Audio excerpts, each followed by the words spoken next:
Hemos visto, hermanos, que, o más bien acabamos de leer cómo el pueblo de Dios tiene una esperanza en la venida del Señor Jesucristo. De hecho, eso esperamos. Pero al llegar al tema propiamente de la segunda venida del Señor Jesucristo, usted puede ver que el apóstol, inspirado por el Señor, dice algunas cosas y alrededor de las cuales nos muestra que aunque hay un evento central, que es la segunda venida de nuestro Señor, esta se llevará a cabo con ciertos acontecimientos alrededor. Usted acabó de leer que algo va a pasar mientras el Señor viene, junto con cuando el Señor venga. Y es importante entender que aunque el evento central es la segunda venida de nuestro Señor Jesucristo, todo aquel que en verdad esté en la sana doctrina, es la doctrina que debe creer sí o sí. No hay ningún creyente, la verdad, verdadero, que afirme que no está esperando la segunda venida del Señor Jesucristo.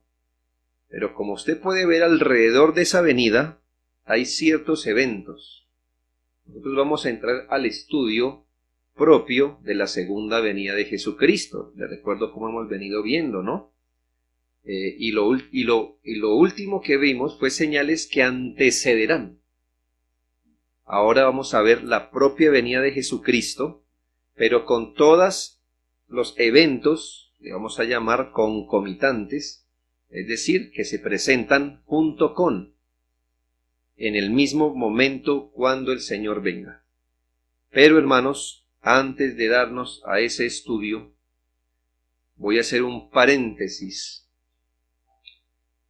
aquí, porque aunque, como le digo, los cristianos creemos en la segunda venida de Jesucristo, los acontecimientos alrededor de la segunda venida de Cristo no tienen la misma interpretación en todos los cristianos. Por eso vamos a ver el tema de posturas proféticas escatológicas. Esto tiende a ser más una instrucción, una clase, por así decirlo, pero yo quiero ubicarlo porque de todas formas nosotros hacemos parte de todo ese conjunto de cristianos que cree algo en la segunda venida de Jesucristo. Y generalmente tenemos relación con otros cristianos que también creen en la segunda venida de Jesucristo, pero no la entienden así. Y la idea, como veíamos, es que todos lleguemos a la unidad de la fe. Y que nosotros tengamos esa misma mente en lo que pues creemos que la Biblia dice, pero también que usted aprenda a distinguir que aunque los cristianos creemos en la segunda venida de Jesucristo, todos los eventos no están puestos en el mismo orden. Yo quiero enseñarle eso hoy a usted. La teología de la Iglesia es una teología que se mueve hacia un cumplimiento o clímax final. Es decir, toda nuestra teología, si usted se da cuenta, no es cíclica, sino que todo está avanzando desde la creación, todo está avanzando a un fin. Si estamos esperando el fin en un sentido, el fin de esta era. Este movimiento que incorpora un fin o una finalidad a comparación de otros sistemas religiosos, usted sabe que son cíclicos. Cuando usted nace, crece, se reproduce, muere y luego reencarna, crece y es así toda la vida, una espiral hasta que usted se desvanece en el nirvana, ya usted sabe. Pero nosotros no creemos eso. Nosotros creemos que la historia empezó y se está dirigiendo hacia un fin. esa característica de entender que todo se está desarrollando hacia un fin se llama teleología, no teología, sino teleología, de telos. La palabra telos es fin, final. Y la doctrina cristiana asume que esto es así. Cualquiera que sea la postura escatológica de un creyente, es que mira hacia adelante, hacia el futuro, los propósitos de Dios para la consumación final de todas las cosas que deben cumplirse. De hecho, si algo caracteriza la fe cristiana, es esperar esa consumación donde Cristo al final imponga su reino eternamente y para siempre. Entonces, tenemos una misma esperanza. Hay muchas iglesias que no son reformadas y aun siendo reformadas, no creen lo mismo en este sentido, pero algo que sí que creemos es que el Señor Jesucristo vendrá. Estamos esperando que Cristo venga. No creemos que Cristo ya vino, por ejemplo, por segunda vez, sino creemos que vino por una vez, pero vendrá por segunda vez. Sin embargo, aunque exista unidad en esta esperanza, existen al menos 4 posturas proféticas que intentan explicar los sucesos que acompañarán los eventos presentes y finales del plan de Dios y que darán pie para la eternidad. Estas posturas se han venido desarrollando y no todas son antiguas. Hay algunas más bien recientes en la historia, pero finalmente ya están allí y ofrecen un marco de interpretación para muchos creyentes. Entonces no se pierda en todo esto que vamos a hablar. Vamos a hablar de los eventos escatológicos y de cómo al menos cuatro posturas nos dibujan cómo ellos entienden los eventos finales. Estas posturas, les voy a dar el nombre técnico, son el dispensacionalismo, el premilenarismo histórico, el amilenarismo y el postmilenarismo. Como usted se puede dar cuenta, la mayoría de ellas termina en milenarismo.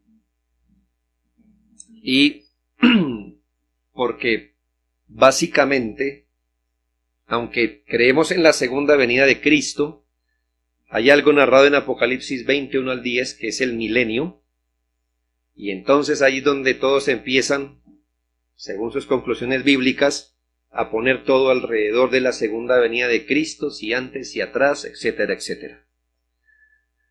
Así que vamos a clasificar en primera medida estas posturas escatológicas de acuerdo al milenio. Como puede observar, estas posturas tienen en el centro el milenio.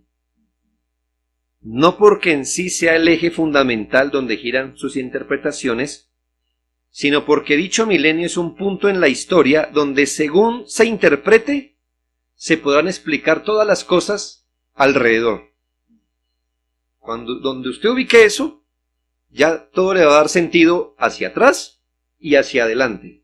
Por eso es importante ubicar ese famoso milenio. Sin embargo, cada postura observa más elementos teológicos, no solo el milenio, por supuesto, para explicar cómo entienden la escatología. Así que de acuerdo a cómo se relaciona el milenio con la segunda venida de Cristo, en esa relación entre el milenio y la segunda venida de Cristo, tenemos 2 interpretaciones, yo se las proveí a usted. Tenemos las perspectivas premileniales, ¿qué quiere decir premilenial? Que el regreso, entienden que el regreso del Señor Jesucristo en gloria será antes del milenio. ¿Ya lo ubicó? Viene el Señor y luego que venga el Señor por segunda vez, pasa el milenio. ¿Ya? A eso se llama premilenario o premilenarismo o como usted lo quiera poner, pero es antes, premilenio, antes del milenio. Antes del milenio, ¿qué pasa? Cristo viene. Cristo viene y al venir empieza el milenio. y tenemos perspectivas postmilenarias. ¿Qué pasa después del milenio? Que Cristo viene. Entonces, pasa el milenio, Cristo viene. ¿Ya lo nota? Entonces mire que la historia no le va a dar igual. Que en la una primero se vive el milenio, luego Cristo viene, y en la otra primero Cristo viene y luego se vive el milenio. Bien. En las perspectivas premilenarias, como se lo puse, está el dispensacionalismo y el premilenarismo histórico. En las perspectivas postmilenarias está el amilenarismo y el postmilenarismo. Como vamos a usar mucho estos términos, déjeme darle una visión. ¿Qué es el dispensacionalismo? Ya hemos hablado algo, pero es la interpretación más nueva en la historia de la Iglesia, que a su vez representa lo que hoy la mayoría de iglesias cree. De pronto usted era dispensacionalista y no lo sabía. De hecho, creo que usted es dispensacionalista y no lo sabe. La mayoría de hermanos, cuando yo hablé del milenio, se asombraron que yo les dijera, ya estamos en el milenio. ¿Cómo es posible? Sí, entonces eso me indica que usted era dispensacionalista, una especie de dispensacionalista sin que lo supiera. El dispensacionalismo enfatiza que Dios ha tratado con la humanidad como en distintos capítulos, como un libro con capítulos. El primer capítulo, segundo capítulo, Dios tiene un trato especial, etcétera. Un periodo de tiempo donde el hombre es probado en obediencia y etcétera. Dios trata con él. Según el punto de vista dispensacional de las últimas cosas, Dios tiene dos planes paralelos. Uno que lo está desarrollando con la nación judía y otro con la iglesia.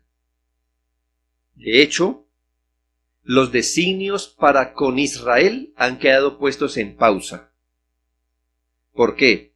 Porque Israel desechó al Mesías. El Señor puso en pausa, ahora trata con la iglesia, y según ese entendimiento, llegará un momento donde el Señor, y aquí está el asunto, va a venir hasta las nubes. Yo no sé usted cómo interprete eso, si es la segunda venida o media segunda venida. Pero entienda lo que piensan ellos, que estamos esperando ese tiempo cuando en un momento el Señor aparezca en las nubes. Y cuando aparezca en las nubes, la iglesia será arrebatada al cielo. Y el Señor que está en las nubes se devuelve al cielo con la iglesia. Eso se llama la doctrina del arrebatamiento. Bueno, le llaman el arrebatamiento secreto. Y como decimos nosotros, es tan secreto que ni siquiera lo vemos en la Biblia. ¿Sí? Pero eso es lo que creen. ¿Me hago entender? Piense, usted tiene que entender lo que piensa el otro. Viene en las nubes, rapta a la iglesia y se devuelve al cielo. Mientras tanto, en la tierra empieza la gran tribulación. Esta se conoce como la venida de Cristo por su iglesia. Mientras la iglesia pasa 7 años en el cielo, donde está participando de las bodas del Cordero, en la tierra está pasando la gran tribulación. La iglesia está tranquila ya con el Señor, y aquí se está dando la gran tribulación, donde aparecerá en esos 7 años el anticristo, que tendrá 3 años y medio de paz y tranquilidad, y los últimos 3 años y medio se va a ir fuerte contra el Señor. En esos 7 años todavía, según la interpretación, algunos pueden llegar a ser salvos. Algunos pueden llegar a ser salvos. Al cabo de esos 7 años, se presentará la batalla del Armagedón, una batalla descomunal contra el Señor y los suyos, y Cristo aparecerá con su iglesia. por segunda vez. Abríame eso, 2, entre paréntesis, 3. ¿Verdad? Y va a venir desde el cielo con sus santos a pelear esa batalla y a derrotar al anticristo y sus huestes. Yo le di esa figura, ¿verdad? Ahí está. Entonces, note la línea, iglesia gentil, la época de la iglesia, el regreso de Cristo hasta la mitad. Y es Cristo revelado en gloria, y cuando el Señor venga con la iglesia, empieza un periodo de 1000 años. Literales, van a pasar 1000 años. Cuando el Señor venga por segunda vez, que ellos dicen que es segunda vez porque esta vez si viene a la tierra, no se queda en la mitad, sino viene a la tierra, se reactiva, por así decirlo, o quizá un poco antes, según el trato de Dios con el pueblo de Israel. Porque igual la iglesia ya está con el Señor. Ya terminó el Señor con la iglesia y ahora con el pueblo de Israel, dando paso a todo lo que Dios le quedó debiendo a Israel, que le prometió en el Antiguo Testamento y que no se lo pudo cumplir porque se metió la iglesia. Entonces ahora sí, ellos experimentarán que volverán a su tierra, que etcétera, que el Señor les dará la tierra, la abundancia, que el niño paseará con el león y etcétera. Todas esas promesas lindas, especiales, pasan en esos 1000 años, porque el Señor ahora le cumplirá a Israel las profecías que le hizo, y donde por 1000 años los judíos serán una nación especial reinando sobre todos los pueblos de la tierra. En este milenio literal, los judíos que crean en Cristo serán salvos. Un poco antes de terminarse los 1000 años literales, Satanás, que había sido atado en los 7 años, cuando fue el arrebatamiento, será desatado y reunirá a los pueblos incrédulos, porque aunque haya un periodo donde Israel se ha restaurado, todavía hay oposición a Dios para una rebelión final. Allí serán destruidos por la última aparición de Cristo y posteriormente vendrá el juicio final y de allí en adelante la eternidad. De esta manera, el dispensacionalismo es premilenial. Creen que la segunda venida será antes del milenio, y además el dispensacionalismo es pretribulacional. Cree que la segunda venida de Cristo es antes de la gran tribulación. ¿Ya entiende entonces? Premilenial, si usted lo mira desde el punto de vista del milenio, Cristo viene antes del milenio, y pretribulacional, que creen que el Señor Jesucristo vendrá por segunda vez por su iglesia antes de la tribulación, pero vendrá en las nubes, ya le expliqué. La segunda postura, que es premilenial, se conoce así, premilenarismo histórico. Dice histórico porque se ha echado el rumor que eso es lo que ha creído históricamente la iglesia. Los teólogos no están de acuerdo con esa expresión, porque también se ha documentado que no todos en la antigüedad creyeron esa postura. Ellos coinciden en algo con el dispensacionalismo, pero son posturas distintas completamente, aunque coinciden en que son premileniales. Mientras que todo dispensacional es premilenarista, ¿no se va a enredar, hermano? Mientras que todo dispensacional es premilenarista, no todo premilenarista es dispensacional. El premilenarismo es una característica de los dispensacionalistas sí o sí, pero no significa que si alguien es premilenarista es porque es dispensacional, no. Algunos piensan que este nombre, que es histórico, significa que la Iglesia ha creído eso desde sus comienzos. Pues un autor, Berkov, comenta: la verdad del asunto es que los adherentes a esta doctrina fueron un número limitado. No hay vestigio de esta en Clemente de Roma, Ignacio, Policarpo, Tasiano, Atenágoras, Teófilo, Clemente de Alejandría, Orígenes, Dionisio y otros importantes padres de la Iglesia. Entonces no puede decir que esa es la postura histórica de la Iglesia, no. El nombre no es preciso. El premilenarismo histórico empieza, y mire, está una distinción, no hace diferencia radical entre Israel y la Iglesia. En ese sentido, creemos lo mismo en la posición de Israel y la Iglesia. Eso lo hace solo el dispensacionalismo. Según ellos entienden, la Iglesia es el verdadero y nuevo Israel. ¿Sí nota? Hay una diferencia importante como nosotros lo entendemos. Y es en la Iglesia donde las promesas del Señor se cumplen. No ven dos pueblos de Dios, sino uno solo, una sola Iglesia conformada por judíos y gentiles creyentes. Entonces, ahí nos identificamos porque nosotros creemos eso de Israel y la Iglesia. Para ellos, hay varios sucesos que deben acontecer antes de la segunda venida de Cristo. Los eventos son la evangelización de las naciones, la gran apostasía, la gran tribulación y la aparición del anticristo. ¿Qué le parece? Como nosotros, ¿verdad? Dice, sí, está muy bien. Al final de estos sucesos, el Señor vendrá por segunda vez como un evento único y ya. No en la mitad, como el dispensacionalismo y etcétera. No que se arrebata la Iglesia, no. El Señor viene después de esos eventos por segunda vez, como un evento único.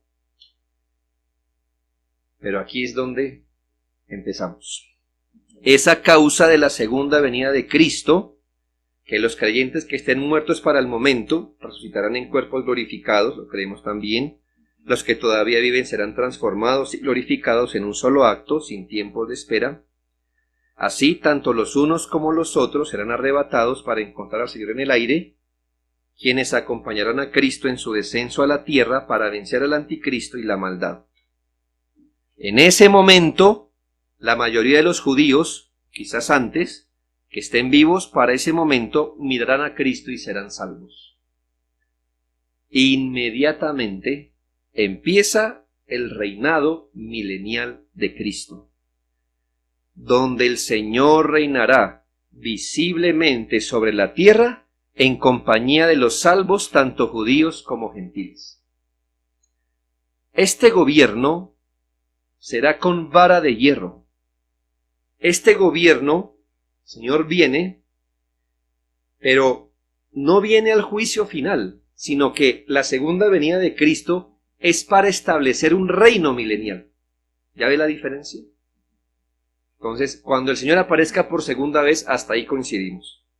El punto es que cuando viene, transforma a los suyos, y ahora, tanto los creyentes judíos como gentiles reinan con Cristo en la tierra 1000 años.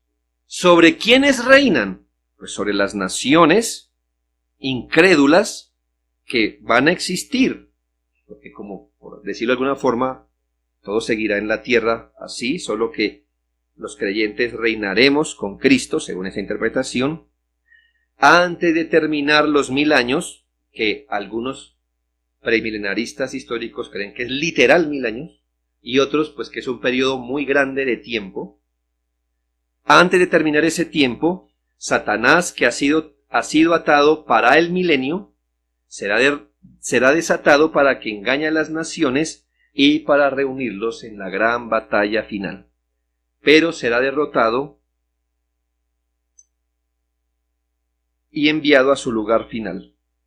Cuando el milenio se haya terminado, los incrédulos que han estado muertos, como nada ha pasado con ellos, los incrédulos muertos, recordemos que la resurrección de la que ellos hablan solo es de los justos, serán llevados delante del gran trono blanco al juicio final, con todos los demás. Allí habrá un juicio final después de los 1000 años, y cada uno irá para gloria o condenación eterna. Esa es la postura del premilenarismo histórico. ¿Se ha perdido en el limbo? Bueno, ahí está la figura, ¿verdad? Ahí está la figura. Viene el Señor por segunda vez, pasan 1000 años, la pelea, y el 1000 años termina con el juicio final. El juicio final. Esta es las posturas premilenarias. Como se puede ver, lo único en que coincide el dispensacionalismo y esto es que son premileniales. Del resto, no coinciden. El premilenarismo histórico tiene que ver con nosotros, una parte, pero en su interpretación del milenio ya no. Entramos una postura, ahora las posturas postmileniales. Después del milenio, que Cristo viene después del milenio. Estas sitúan la segunda venida de Cristo luego que termine el milenio, no necesariamente 1000 años literales. Dichas interpretaciones se conocen como postmilenarismo y amilenarismo. Hablemos del postmilenarismo.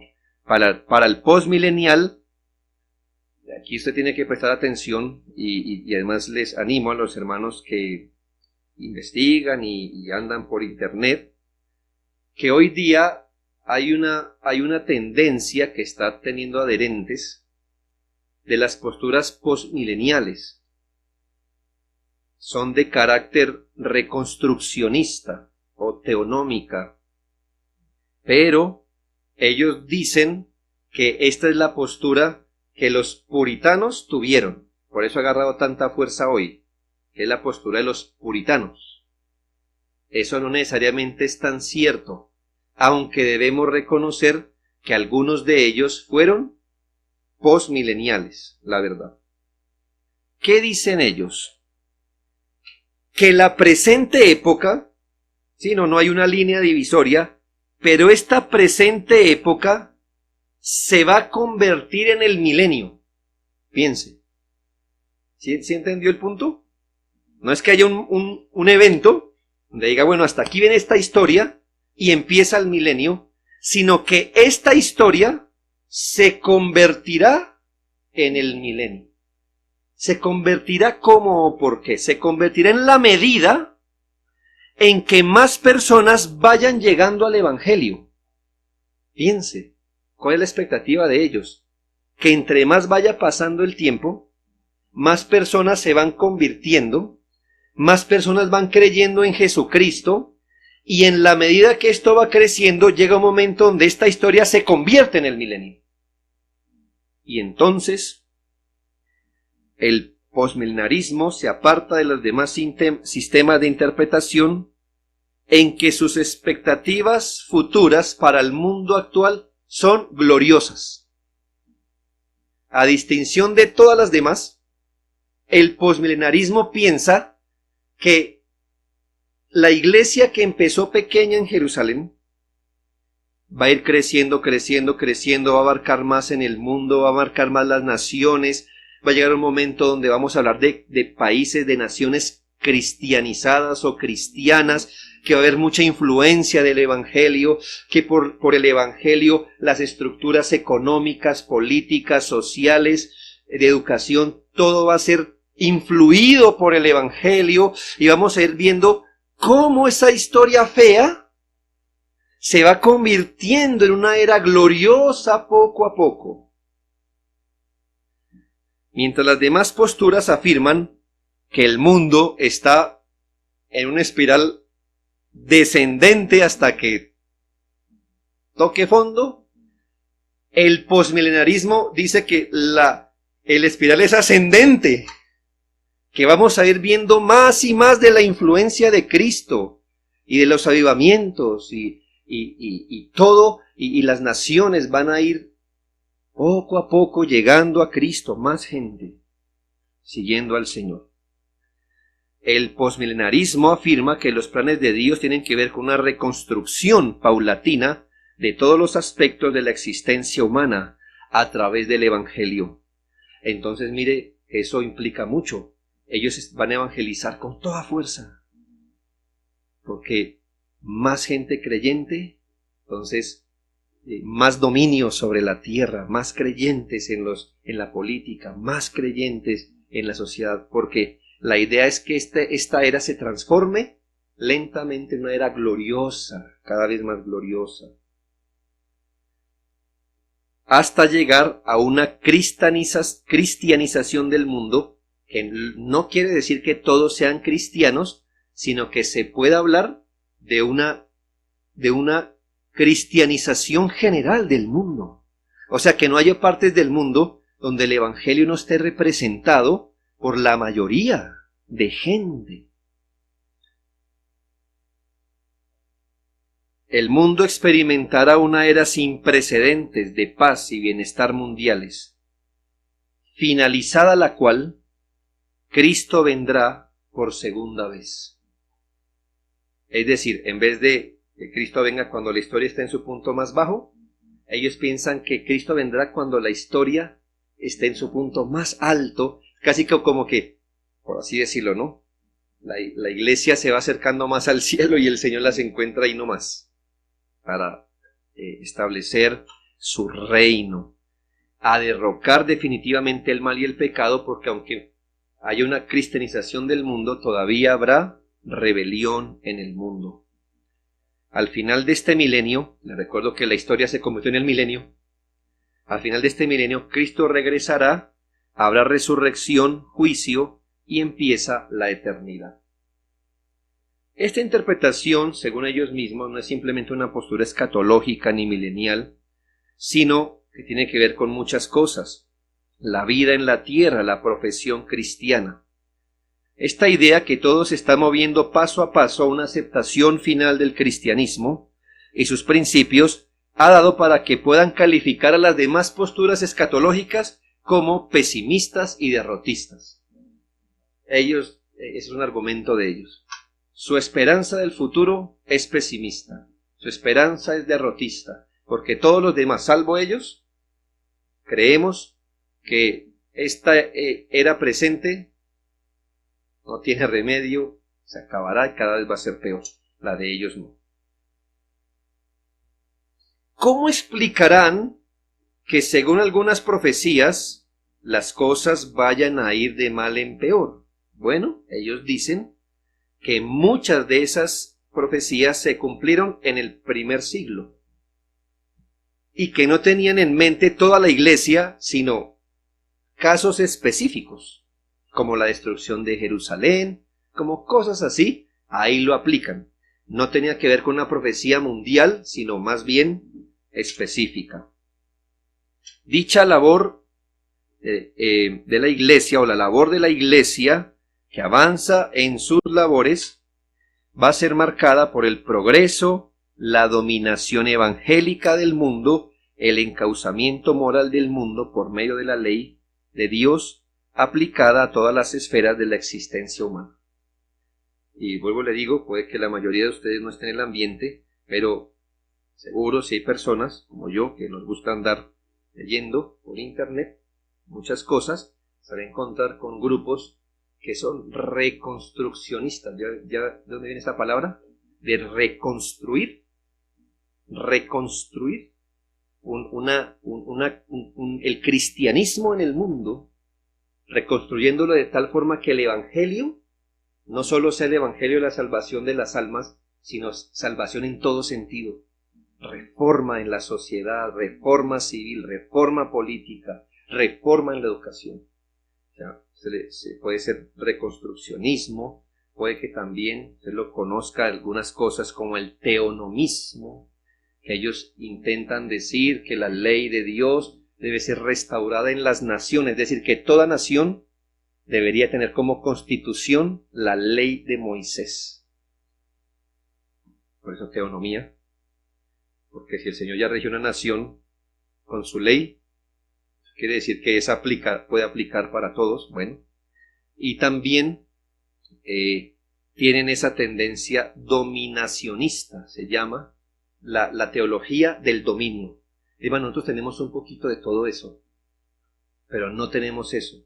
Pero sí, ¿en qué sentido? El hombre fue creado para dominar, y entonces el hombre que siempre debe dominar todas las esferas, el arte, el deporte, la cultura, la ciencia, la tecnología.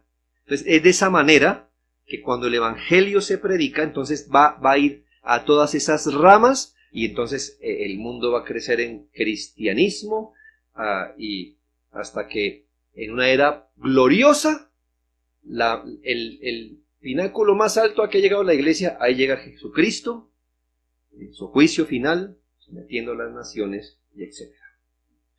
Y esta es la postura amilenial, que no la voy a explicar porque es la que estamos nosotros estudiando. ¿Ya le duele la cabeza? ¿Seguimos? Bueno. Así son clasificadas las posturas de acuerdo con el milenio. Segundo, también se pueden clasificar estas 4 posturas de acuerdo a su relación con la gran tribulación. De hecho, todos creemos en una gran tribulación. El punto es, ¿qué relación tiene el milenio? Ya vimos con la segunda venida, el postmilenario, etc. Ahora hablemos de la tribulación. El milenio con respecto a la tribulación. Pues como está en su cuadro, solo hay una perspectiva pretribulacional. Solo hay una.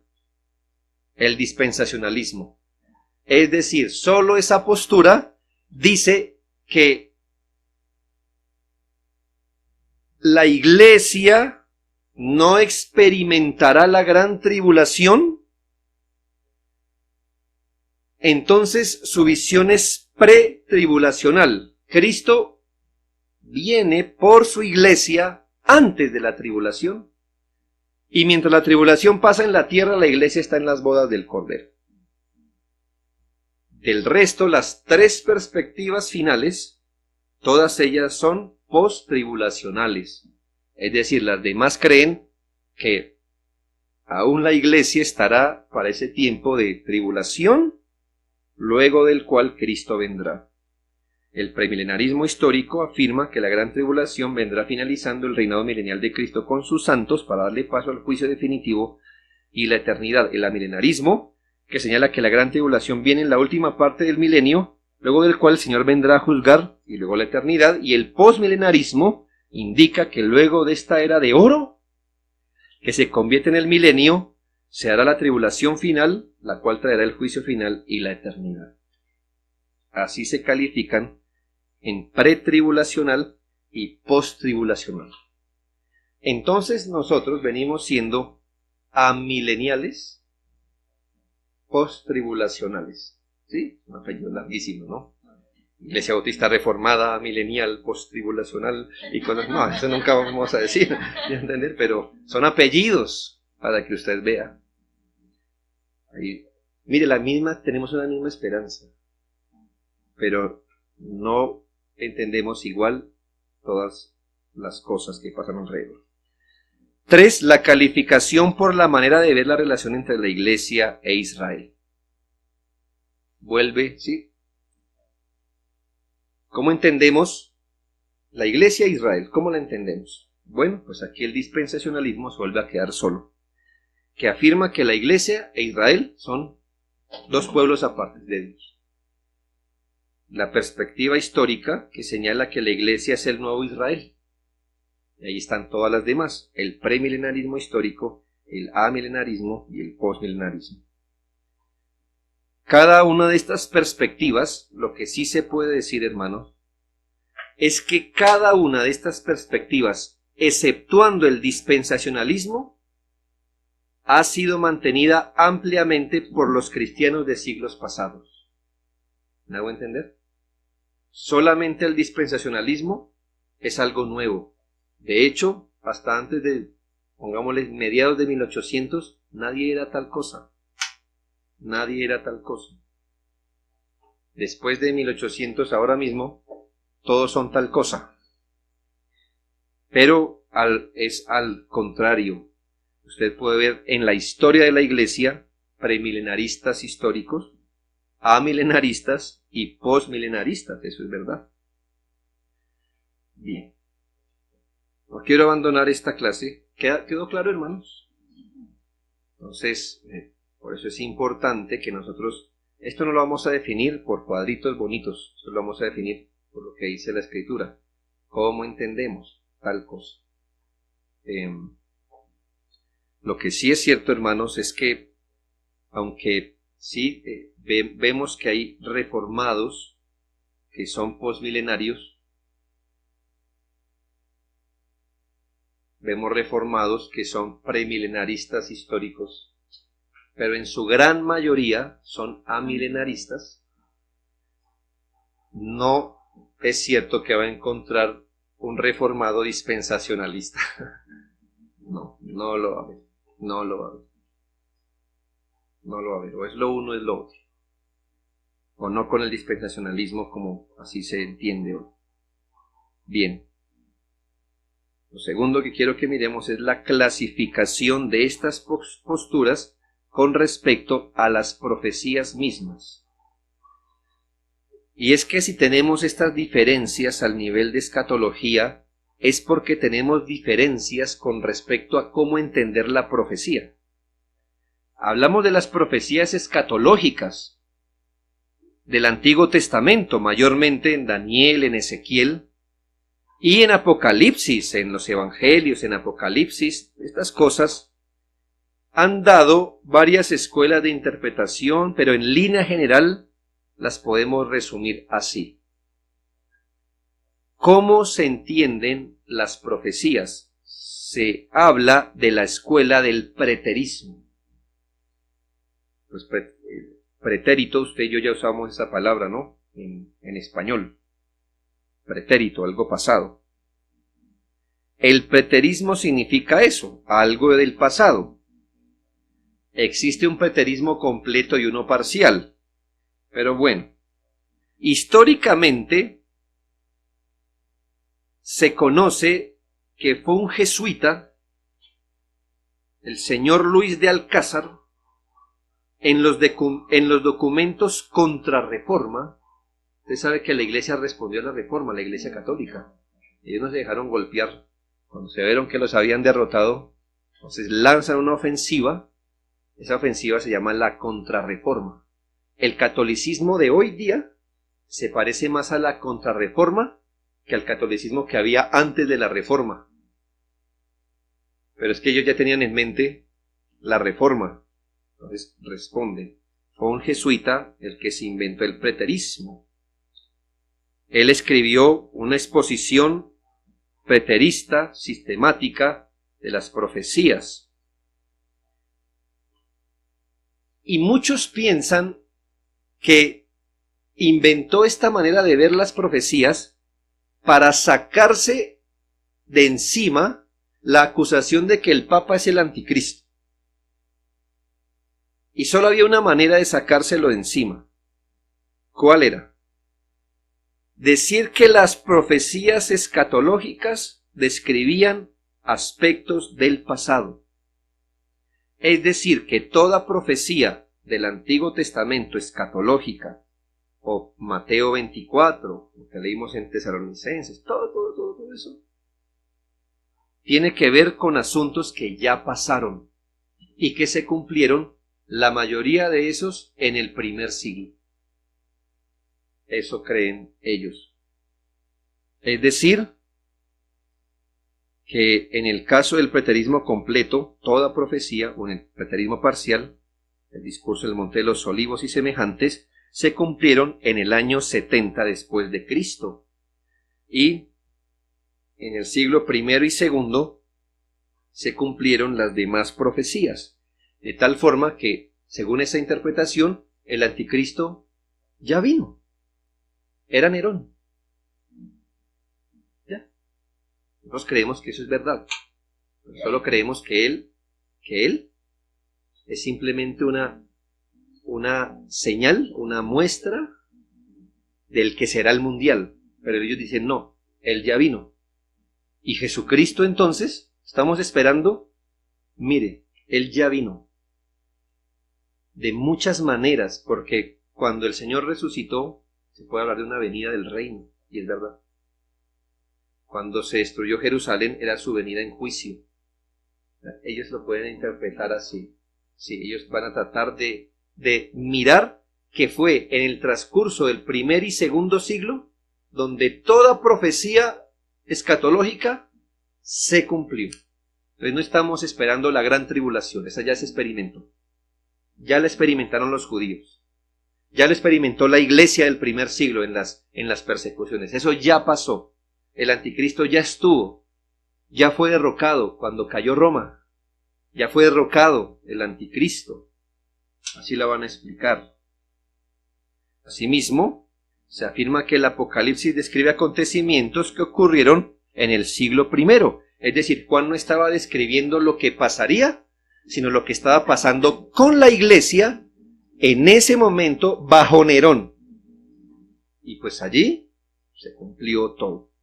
Ahora, hermanos, es muy interesante porque ese esfuerzo por explicar cómo todo se cumplió en el primer siglo nos ha ayudado a todos a entender que Juan primero tenía en mente unos primeros destinatarios.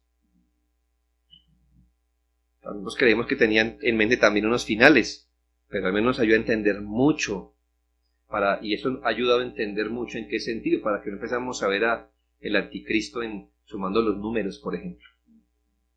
¿Ya? Sino mirando cómo era en su momento histórico el anticristo, y eso ha ayudado mucho a verlo, pero el punto es que ellos dicen, ya se cumplió, el preterismo. Por eso mi dibujito pone la cruz, pone el primer siglo, ¿verdad? Y después del cual, por supuesto, está una segunda venida de Cristo, pero no necesariamente bajo esas interpretaciones como las hemos visto y como las entienden los demás. Está la escuela del futurismo, y entonces esta la interpreta en el otro extremo del preterista. ¿Ya? ¿Cómo la interpreta el preterista? Todo se cumplió en el primer siglo. ¿El futurista qué dirá? No, eso va a pasar. Todas esas profecías solo en un momento final de la historia. Adivine quién tiene una interpretación futurista. Bueno, los de las corrientes que vimos. No se haga, hermano, el dispensacionalismo. Él está esperando que todo esto pase, ¿no? Para él no está la tribulación todavía. Para él no está el milenio todavía, él todavía lo está esperando. ¿Ya? Ellos son futuristas. Pues ellos dicen, no, Juan no está hablando de eso. Eso ahí, mira, ahí está hablando de los helicópteros, de los tanques de guerra. Es que se ve clarito ahí, clarito. O sea que Juan no le entregó una carta a las iglesias, el Apocalipsis se las entregó, algo así como, esto se lo entrego, pero no es para usted. Ni le bote corriente a eso. No lo va a entender. Porque es que eso habla de cosas que, me han dicho, ni para qué les hablo. Yo lo que estoy viendo son tanques de guerra, una guerra nuclear, el hongo. ¿Ya? Para ellos Juan no tuvo que decirles nada al primer siglo. Todo era un mensaje cifrado para la iglesia que va a enfrentar las últimas cosas. Ese es el futurismo. El futurismo también fue creado por un sacerdote jesuita. Y con esto se sacó de encima también la acusación de que el Papa es el anticristo. Porque si el anticristo está por venir, todavía no podemos decir quién es el anticristo. Que la reforma estaba equivocada. El dispensacionalismo adoptó, en términos generales, la interpretación futurista de las profecías, que dice que a partir del capítulo 4 de Apocalipsis, las profecías solo se ocupan de los acontecimientos que tienen que ver con el final de los tiempos y todo lo relacionado con la segunda venida de Cristo. Así este libro no narra las condiciones que afectaron a Juan y a las iglesias bajo el Imperio Romano, ni a las generaciones posteriores, solamente a los acontecimientos que se van a producir en el futuro. Y está la escuela historicista o el historicismo. Yo quisiera ver usted cómo escribe esa palabra. ¿Dónde mete la C y dónde mete la S? Pero bueno, no está bien. Historicismo. No, ese es un test. Pero no vamos a calificar hoy ortografía. En realidad, No existe una escuela historicista sino varias. Pero en términos generales, estiman que el Apocalipsis presenta un panorama amplio de la historia de la Iglesia desde el siglo I hasta la segunda venida de Jesucristo. La Iglesia constituye el centro de la profecía. El historicismo entiende el último tiempo como el periodo de la Iglesia, desde la primera venida de Cristo hasta la segunda venida. No el final del tiempo solamente, sino es una interpretación histórica, es decir, ¿usted qué esperaría encontrar en las profecías? Todo lo que describa la historia de la Iglesia en los últimos tiempos, entendiendo últimos tiempos como el periodo entre la primera y la segunda venida de Cristo. Juan narra todo el curso de la historia desde la Iglesia hasta el fin del mundo. Hay que entender algo. Hay una vertiente del historicismo que nosotros nos apartamos completamente. Ellos dicen, somos históricos, historicistas, pero mire la forma que usted no debe entender el historicismo. Por ejemplo, que la historia de Apocalipsis nos cuenta la historia cronológica de la Iglesia. Es decir, ¿qué esperaría encontrar en el capítulo 5? Estoy tratando de generalizar, ¿no? Lo que pasó después de los apóstoles. En el 6, un siglo después. En el 7, otro siglo. Entonces, por ahí en el capítulo 15 ven la Reforma. Y en el 16 ven los puritanos. Cosas así, ¿me hago entender? Es como que Apocalipsis nos contará una historia cronológica.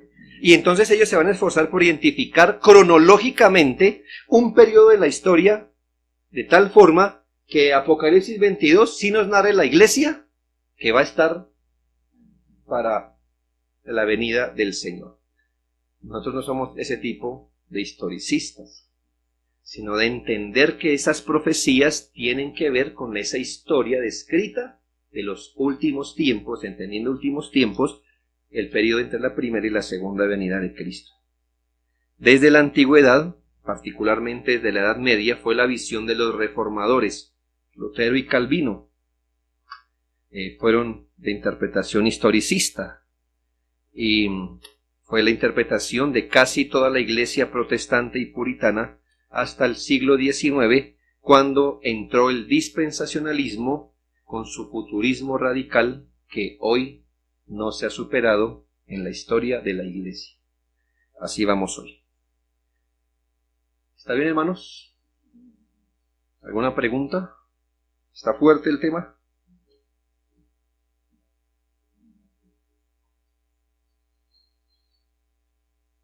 Está fuerte. Hermanos, solo que yo espero, como lo hablaba ayer con los hermanos, que cuando en la iglesia se predique, se hable de algo, usted vaya un poco más allá. Investigue, en la medida de sus posibilidades, no se meta unas enredadas, pero hermanos, hay maneras de ir, pero usted no va a abordar nunca el tema de escatología sin estrellarse con esto. Nunca, nunca, nunca, nunca. Cualquiera le va a decir, según el dispensacionalismo, entonces es bueno que usted diga, bueno, ya más o menos, no sé todo lo que es, pero más o menos, y que es el post-tribulacionismo, y que es el premilenarismo, cosas así son conceptos, hermano, porque pues esto es nuestra historia, eso existe hoy. Nosotros tenemos una posición, una postura de profecía historicista, somos amileniales, somos post-tribulacionales en cuanto a la escatología. Y eso que estamos hablando de nuestra interpretación del Apocalipsis. Pero para que más o menos ya usted entienda cómo interpretamos las cosas y por qué otros están mirando con miedo el chip, ¿verdad? Y la famosa Tercera Guerra Mundial y todas esas cosas que están pasando. Ellos están muy miedosos porque finalmente son de interpretación futurista. Y ellos están queriendo buscar en Apocalipsis cualquier cosa, ahí se ha malinterpretado, y sí vio lo que, como lo hacen, ¿no? Cuando se las Torres Gemelas, vieron los versículos que sacaron, ¿no? Y subió de Babilonia el humo, y no sé qué cosas. ¿Por qué? Porque es que para ellos eso no tenía que ver nada con el pasado, sino todos lo debemos estar fechando siempre en algo. Entonces siempre ese morbo de andar mirando ese versículo mal interpretado, esa frasecita ahí que les case exactamente, y coronavirus, lo coronó la bestia, ahí está la coronación de la bestia, y hermanos, ríase, lea el internet, eso lo han hecho ya, y entonces que la vacuna es la marca de la bestia. Eso ya lo están diciendo los dispensacionalistas. Y uno, sí, no, eso no, porque es la marca en la mano. ¿Dónde le van a poner la vacuna? En la mano. ¿Verdad? Y no me mida la temperatura, porque mire, eso es la frente. ¿Sí? Hermano, la gente vive así. La gente vive así. Pero eso no crece en el vacío. Esos son postulados que hay detrás, ¿sí? Hermanos, si así fuera de fácil la marca de la bestia, ¿verdad? Así que si así fuera de fácil, bueno, la marca no es un chip. Cristo marcó a los suyos, dice la Biblia. Fuisteis sellados ¿con qué? Con el espíritu de la promesa. ¿Sí de qué se trata el sello? ¿Sí de qué trata el sello? No es una cosa que le ponen a uno. El Señor nos selló con su espíritu, es decir, hizo su habitación en nosotros. Entonces, ¿qué significará el sello de la bestia? En donde Satanás tiene dominio. Es decir, hermano, el que no tenga el espíritu está sellado con la bestia. Esta forma de decir, el que no es de Cristo es del diablo. ¿Lo entiende? Hay que quitarle ese morbo. Hermano, el que no es cristiano, sellado con el espíritu, está sellado con el príncipe de este mundo. Y eso ha pasado desde siempre. ¿Ya? ¿De dónde sacamos esas conclusiones? De leer la escritura, de ir allá, de no desprendernos de estas cosas. Bien, hermanos, oremos esta tarde.